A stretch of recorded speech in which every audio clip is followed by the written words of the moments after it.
Hey guys, it's JB and tara, change oil na natin yung H2.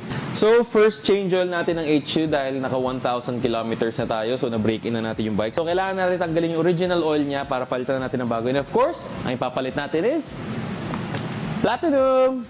So for the H2, ang recommended oil niya is 10W40 na JASO and MA2 approved. And syempre of course, si Platinum meron yan. Alright, so ibang mga kailangan natin, nandito na rin, nandiyan na mga tools natin, nandito na yung oil filter na in-order natin. Drip pans natin, everything else is here. And let's go. Change oil na natin. So, start muna natin yung bike para medyo uminit muna ng konti yung oil bago natin i-drain.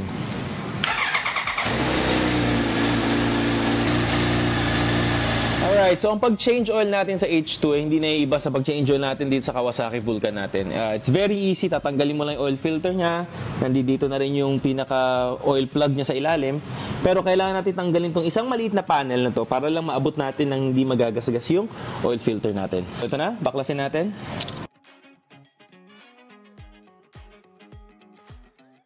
Ayan, nabaklasan natin yung panel. So sa H2, ito lang babaklasin. Unlike sa other ibang super bikes na buo yung panel, yung buong panel ang tatanggalin mo.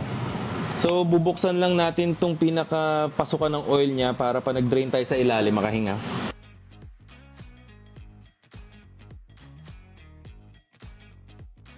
So tatanggalin na natin yung oil drain niya. So naka-ready sa atin dito, dalawang pan dahil nasa 4.4 liters yung langis ng H2. Ganun siya karami, para siya isang kotse.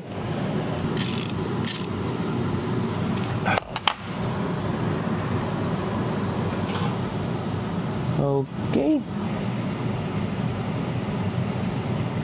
Grabe, parang kotse talaga tong H2 sa dami ng langis. So next natin, babaklasin na natin yung oil filter and syempre, kailangan may pantanggal tayo.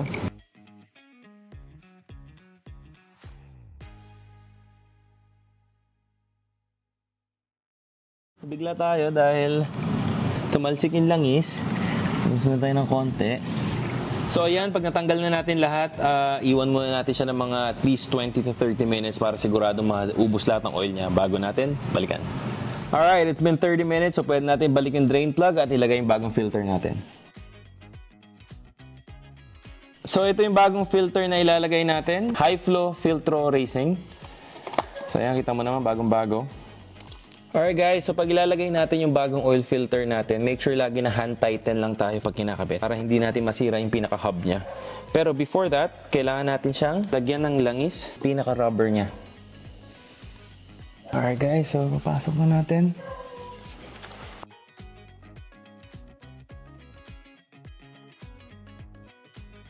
Okay, again, ang kailangan natin para sa Kawasaki H2 is 4.4 liters of oil.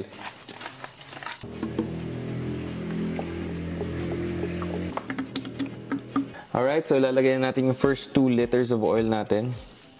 Second set of 2 liter oil natin. Okay, so 4.2 liters pa lang nilagay nating oil. Sa start muna natin yung engine for a few minutes para mag-circulate yung oil niya. Check ulit natin yung level kung kailangan pa natin dagdagan. Also guys, pag naka-start siya, you have to check kung merong mga leaks yung mga oil filter niya, drain plugs na everything else. So, bago natin tapusin lahat, we have to check kung tama na yung ating oil level para makita natin kung tapos na ba tayo. So, we have to keep the bike leveled and check. Ayan, so pag nakita na natin perfect na yung oil level niya, it means we're all done. Alright guys, so tapos na tayo mag-change oil na natin H2 and don't forget to get your Platinum products para may pang-change oil na rin kayo.